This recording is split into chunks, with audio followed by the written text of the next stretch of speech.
महावितरणच्या पोलादपूर येथील पितळवाडी कार्यालयाची मनसैनिकांकडून तोडफोड। राज पार्टे यांच्या नेतृत्वाखाली महावितरण कार्यालयाची तोडफोड करण्यात आली। महावितरण कार्यालयाच्या अधिकाऱ्यांच्या बेजबाबदारीमुळे करण्यात आली तोडफोड।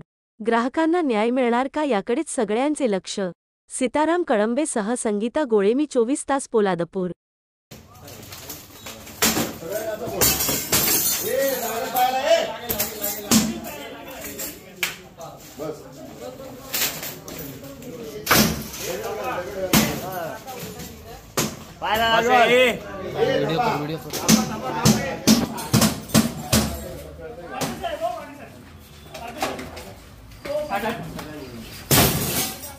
तर मित्रांनो, जर तुम्हाला आमचा व्हिडिओ आवडला असेल तर आमचं चॅनल सबस्क्राइब करा, लाईक करा, शेअर करा आणि बाजूला असलेला बेल आयकॉनवरती प्रेस करा, जेणेकरून तुम्हाला आमच्या चॅनल्सच्या सगळ्या अपडेट्स प्राप्त होतील।